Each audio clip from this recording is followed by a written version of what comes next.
Hello, this is week 28. Me back in play betting using BetMover. Really just getting used to the platform again and putting some bets on. As many as possible, really just to pick up where I left off using the metrics I had in the platform, which is the lengths back. You can see the splits, the velocity fluctuation. I've got the lines of velocity. I'm using all of that with the par at the top to see how the race is being ran and then making my decisions. So the first one here is to lay horse number 5, which is off out into the lead at this stage, but you can see the velocity fluctuation is quite high. So pound bet on that horse at that moment in time at odds of 8.2. I've got a liability of £7.20 with a pound bet. So as the race progresses with this horse, you can see that the market's starting to think that maybe this horse has got a chance. The price is coming down on the horse somewhere close to about evens. So as you can see by the look on my face, I'm thinking it's not going to win and I'm going to cash in again and lay it. So I put another lay bet on and that goes in at 2.88. At this point, coming up to the final 3 fences, this is the pivotal moment for the horse because it's been in the lead all the way through the race. And you can see the other horses are now starting to reel it in. And yeah, it looks like a spend force because the odds are flying up. And the horse next to it, number 11, Ruby's Reward, is the horse that goes on to win. I think this horse in the end, number 5, finishes about 3rd or 4th. As they cross the finish line. So that was my first race, really just getting my eye in to start doing these in-play bets again. Now, all the videos today are going to be using BetMover. It was the first week back and I didn't use Fairbot. I used that the following week in week 29. If you are thinking of joining BetMover, TPD Zone subscribers will get 10% off your first month subscription if you do use code EXPOBET. I'll put that in the description and there should be some link or whatever that'll show up on the screen if you're watching it on YouTube. So yeah, use the code, get your 10% off. That's it. So it's the following day and I've upped my stakes to £5.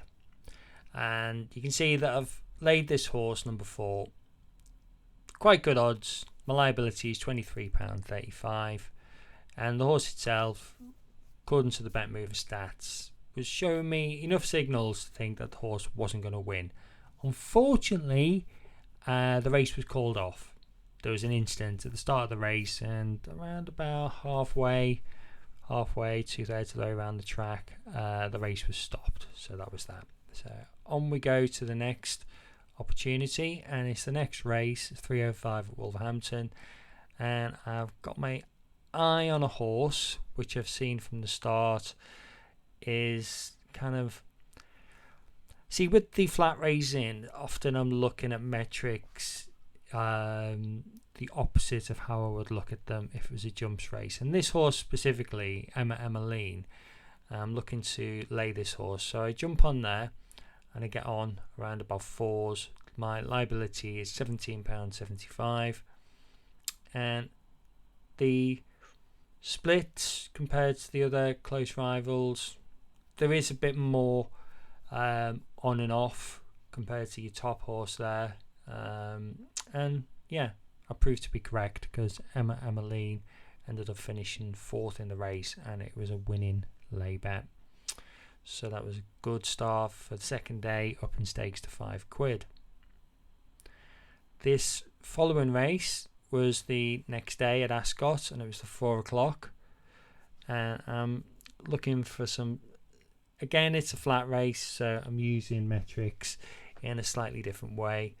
And I decided to lay number 6. Now I do this at the point in this race. I'll explain it because this is using BetMover metrics to the point in a race and the live stream when I see that the horse is just about to put in an effort but it hasn't had the best race so far. So because it's just about to put in an effort and others have had an easier race, there's still value on the horse. So I get on it then and then the odds will fly out, and that's what happened in this instance. It's the sort of thing that you can't do automated, and you can't do it for a group of people. You have to be doing that manually. And this is the following race on the same day at Ascot again.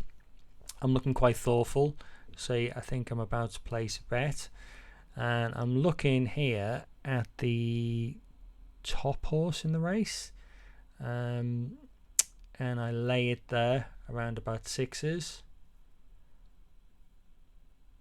Got a liability. I've got 6.2. Yes, I've got a liability 20 odd quid.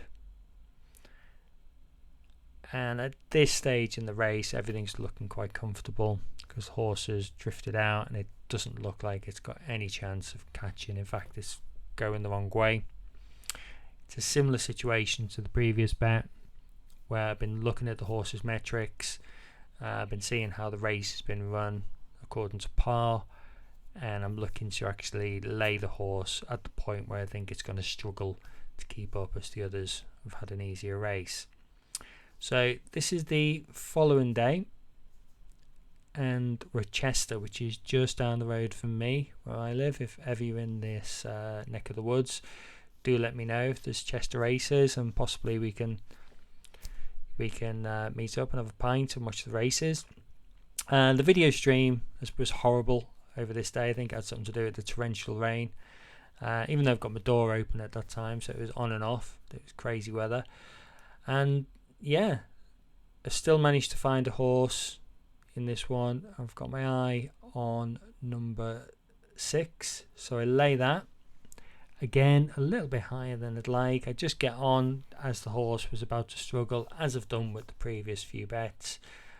Looking at the bet mover metrics, and it never looks like it's got a chance. The odds don't come back down on the horse, and it loses the race comfortably to give us another win.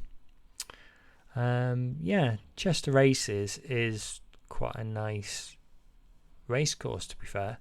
It's got a lot going for it. It's only a little city, so when the races come along, they tend to make quite a good effort. The only thing is, with it being a little city, all the people turn up in suits and you get a few chavs that wreck the place. But, you know, the city council aren't too bad in Chester, and they do clean up.